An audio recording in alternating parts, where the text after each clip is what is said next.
Ketimpangan distribusi dokter di Indonesia masih menjadi masalah serius yang perlu dapatkan perhatian. Menurut data Badan Pusat Statistik, jumlah dokter di Indonesia pada tahun 2023 telah mencapai 183.694 orang. Namun, rasio dokter terhadap penduduk masih rendah, hanya 0,65 per 1.000 penduduk. Jauh dari standar Organisasi Kesehatan Dunia yang menetapkan rasio ideal 1 dokter per 1.000 penduduk. Sementara itu, dokter umum berada pada posisi terbesar, mencapai 139.510, sedangkan dokter spesialis hanya terdapat sekitar 25.000 orang di seluruh Indonesia. Ini artinya, jumlah dokter spesialis yang tersedia belum mampu menanggung kebutuhan penduduk di beberapa wilayah terpencil dan terbatas. Distribusi dokter di Indonesia tidak merata. Data menunjukkan bahwa 70% dokter terkonsentrasi di Pulau Jawa, sementara 30% dokter tersisa di luar Pulau Jawa.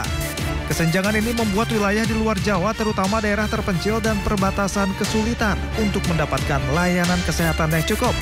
DKI Jakarta sebagai ibu kota memiliki rasio dokter yang pada tahun 2023 naik menjadi 1,97 per 1.000 penduduk. Namun, di beberapa wilayah seperti Papua dan Nusa Tenggara Timur, rasio dokter jauh lebih rendah. Di Papua, rasio dokter hanya 0,2 per 1.000 penduduk. Sedangkan di Nusa Tenggara Timur terdapat 0,22 dokter per 1.000 penduduk. Penurunan kesehatan di wilayah terpencil ini membuat kualitas hidup masyarakat terancam. Akses perawatan, keperluan dasar seperti pelayanan persalinan, penanganan penyakit tropis, dan perawatan umum cenderung terbatas. Dalam beberapa kasus, pasien harus menunggu beberapa hari untuk mendapatkan perawatan. Kesulitan ini menyebabkan rata-rata harapan hidup warga di beberapa wilayah menurun. Untuk mengatasi hal ini, pemerintah melalui Kementerian Kesehatan RI telah menetapkan beberapa langkah strategis. Pertama, pemerintah meningkatkan penyediaan dokter spesialis di daerah terpencil dengan mengadakan program pendidikan dan pelatihan dokter spesialis berbasis rumah sakit pusat di kota-kota besar. Kedua, pemerintah mendorong adanya intensif bagi dokter yang bersedia bertugas di daerah terpencil. Salah satu kontribusi penting juga dilakukan melalui penyediaan alokasi beasiswa bagi mahasiswa dokter spesialis untuk mempelajari kebutuhan spesifik wilayah terpencil. Kementerian Kesehatan RI melalui program-programnya juga memfokuskan pada pemerataan kesehatan di seluruh Indonesia dengan meningkatkan pelayanan di wilayah yang belum memiliki dokter atau spesialis. Pemerintah tidak hanya mengutamakan pendistribusian dokter, namun juga berupaya meningkatkan pendistribusian dan kualitas perawatan di fasilitas kesehatan masyarakat.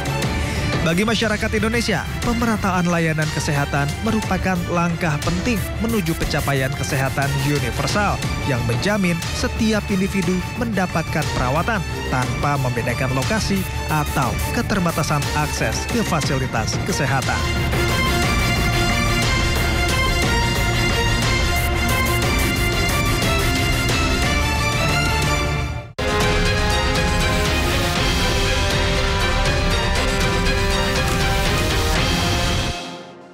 Kita kembali lagi bersama dengan Ibu Siti Fadilah. Bu Siti, ini juga termasuk yang ditanya oleh netizen.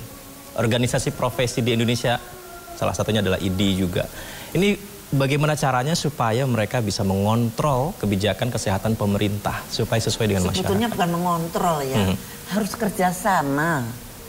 Pemerintah berhak dalam satu kuantitas dokter kepinginnya segini, kemudian distribusi dokter itu pemerintah. Sedangkan kualitas dokter itu adalah profesi. Kualitas profesi. Oh dong. Kuantitas. Karena klinis pemerintah. Akademis ada di profesi. Profesi. Sedangkan di pemerintah itu memang pemerintah tidak bisa lepas begitu saja. Pemerintah memang mempunyai hak untuk saya butuh dokter bedah sekian, caranya bagaimana? Aku butuh dokter penyakit dalam sekian. Nah, makanya menurut saya win-win solution. Duduklah bareng.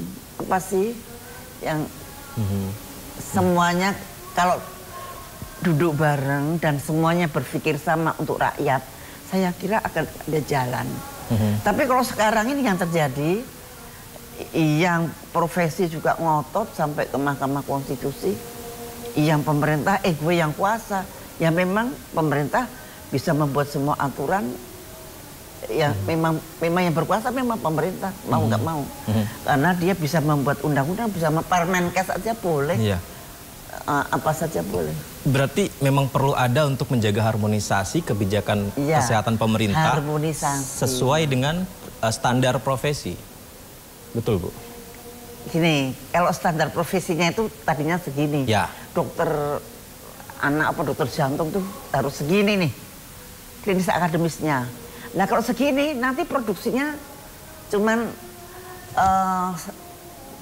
segini, produksinya cuma segini. Lah kepengen produksinya segini, lah ini harus diturunkan. Klinis akademisnya diturunkan sedikit. Jangan terlalu akademis banget sih deh, tapi lebih ke arah klinis aja, misalkan begitu loh ya, ini garis besarnya. Ini garis besarnya, jangan ini saya cuman kira-kira seperti itu. Dulu saya menjadi Menteri Kesehatan, saya juga kepingin banget produksi dokter spesialis itu lebih banyak gitu, tapi nggak tercapai karena waktu itu yang sangat berkuasa adalah profesi. Nah ini sebenarnya ini timbal balik nih. Loh sekarang yang sangat kuasa banget yang pemerintah nggak bagus juga. Jadi memang harus dua-duanya sejajar, seiring, harmonis. Nah, harus harmonis. Pemerintah harus mendengarkan profesi, profesi juga harus mengerti dengan pemerintah. Oke. Karena sebenarnya saling membutuhkan ya Bu ya. Yang satu untuk sesuai dengan fakta di lapangan seperti apa, yang satunya standar kualitasnya seperti apa itu Bu ya. Ya, ada profesi mempunyai hal ini tidak boleh bisa dilanggar. Nah, ini jangan dilanggar. Nah, pemerintah juga harus bisa ngerti kenapa nggak boleh dilanggar. Oh, bisa membahayakan nyawa. Oke. Kalau gitu ini tak turunin sedikit, nah gitu. Oke, aku nggak butuh segitu deh, kebutuhan saya tak turunin dikit, misalkan gitu. Pada saat Ibu menjadi Menteri Kesehatan, kebalikannya ya, profesi yang ini ya. Sekarang saya bisa apa-apa. Pemerintah ya Bu ya? Ya, saya nggak bisa apa-apa. Itu ada dinamika Bu, transisi ketika sekarang itu Bu. Itu gimana sih Bu sebenarnya Bu? Sebetulnya saya yang paling bisa merasakan. Saya orang yang paling bisa merasakan, karena Undang-Undang Praktek Kedokteran nomor 29 itu tahun 2004. Saya 2004 jadi Menteri Kesehatan.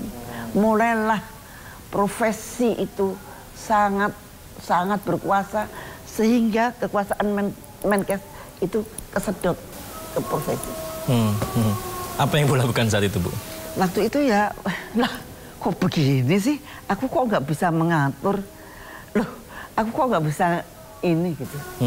Terus saya mula-mula yang membuat hospital bus itu saya dulu di Kalimantan, di ini, karena mereka butuh dokter penyakit dalam. Saya nekat pakai hospital bus untuk membuat spesialis, tapi penyakit dalam pada waktu itu. Sekarang yang digalakkan oleh Menkes sekarang itu hospital bus. Berarti sekarang ini kebalikannya ya Bu ya, ketika pemerintah sebenarnya lebih berkuasa, tanda kutip ya. Tapi di sisi lain profesi juga harusnya lebih dilibatkan ya. Makanya saya mempunyai perasaan harusnya harmonis. Tidak bisa profesi saja yang berkuasa, nggak bisa pemerintah saja yang berkuasa. Semuanya harus satu iringan ya. Demi untuk rakyat banyak ya, demi untuk negara dan bangsa. Baik Bu, sekarang 2025 Indonesia juga ingin ada kemajuan dari sisi kesehatan masyarakat juga Bu. Sebenarnya tantangan apa sih Bu yang membuat layanan kesehatan ini tidak begitu 100% diterima maksimal masyarakat, dan juga kualitas medis, tenaga medisnya juga nggak begitu 100% masyarakat merasakan? Sebetulnya enggak loh. Di mana-mana juga masih butuh dokter. Masyarakat masih sangat butuh dokter. Tapi akhir-akhir ini memang dokter itu di framing bahwa dokter itu sekarang jelek, dokter itu tidak bisa dipercaya, dokter itu mahal, dokter itu baik. Dan ini membahayakan kehidupan berbangsa dan bernegara. Nanti kalau kalian sudah tidak percaya pada dokter, Anda mau percaya pada siapa? WHO, orang asing. Nah itu. Maka ini himbauan saya pada dokter-dokter, jagalah integritas Anda dan layanilah rakyat dengan sebaik-baiknya agar dokter tetap eksis sebagai pelindung kesehatan rakyat semua. Jadi framing-framing yang dibuat bahwa ini ada pelecehan, ada bullying, ada segala macam, itu adalah oknum, bukan profesi dokter. Nah, nggak semua dokter seperti itu ya Bu ya? Oh, saya membayangkan kalau kalian tidak menghargai dokter lagi, nanti Anda diobatin sama siapa? Sama WHO, sama orang asing, sama AI, artificial intelligence. Dan Anda nanti bolak-balik divaksin terus, dan Anda sudah nggak perlu dokter. Nah itu, saya khawatirnya dengan di framingnya dokter itu buruk, dokter itu jelek, itu akan merugikan kedaulatan kesehatan bangsa dan negara Republik Indonesia. Tapi kalau Ibu Siti Fadilah sendiri melihat hingga hari ini di Indonesia kualitas tenaga medis kita, dokter-dokter kita tuh seperti apa? So far kalau saya melihat dari lulusan dari universitas negeri itu masih oke banget. Tapi saya tidak melihat karena selama ini banyak sekali universitas fakultas kedokteran baru. Saya nggak tahu lagi kualitas dari fakultas kedokteran baru tersebut. Tapi kalau zaman dahulu atau dari universitas yang ternama, Gajah Mada lah, Unpad lah, Undip lah, itu sih lumayan karena sudah mempunyai standar kurikulum maupun kriteria yang bisa dipertanggungjawabkan. Tapi untuk fakultas kedokteran apa gitu, itu saya nggak ngerti. Apakah mereka bisa menyamai mutu itu? Kalau fasilitas kesehatannya seperti apa Bu? Karena kita tahu ya, kadang suka ada cerita operasinya di luar negeri, masih ada di Indonesia perawatan biasanya gitu. Ya itu sebetulnya untuk orang-orang yang berduit. Ya sah-sah saja dia kepengen berobat sambil berwisata kan. Kalau mereka, ada sih teman-teman saya ke Pineng lebih murah. Ya memang lebih murah. Tapi sebenarnya fasilitas rumah sakit kita? Sebetulnya kita juga lebih murah. Kalau Pineng itu kan sistemnya, Malaysia itu sistemnya itu mensupport harga-harga kesehatan, tarif-tarif kesehatan di Malaysia, sehingga Malaysia jauh lebih murah. Dokternya pun lebih perhatian dengan pasien, lebih itu. Jadi orang-orang Indonesia senang ke sana karena lebih murah dan dokternya lebih perhatian. Nah itu sistem kesehatannya lebih bagus di sana daripada di kita. Kita dokter diteror terus dengan pajak, sehingga pajaknya tinggi, dia harus prakteknya di beberapa tempat. Kalau nggak di beberapa tempat nggak cukup untuk makanin anak istri. Nah itu. Iya. Tadi kita bahas soal vaksin ya Bu ya. Itu kan juga memberikan jaminan kesehatan kepada masyarakat. Nah kalau sekarang ini jaminan kesehatan masyarakat ketika berobat ke rumah sakit itu apakah memang sistem itu sudah berjalan dengan baik Bu? Kalau dibandingkan dengan ketika Ibu jadi Menteri Kesehatan.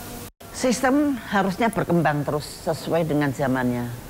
Kita berkembangkah atau stuck? Menurut saya berkembang. Kalau Anda ke rumah sakit Jantung Harapan kita tuh sistemnya sudah bagus. Itu yang harus kuat dan kerakyatan. Nah. Jangan meleng-meleng ke kepentingan asing, tapi coba dengan dengan budaya kita, dengan ini ayo kita jangan kalau sakit ini harus begini kata WHO. Sakit ini harus begini kata WHO. Kita kan punya kearifan lokal yang harus kita pelihara. Kita punya herbal-herbal yang banyak.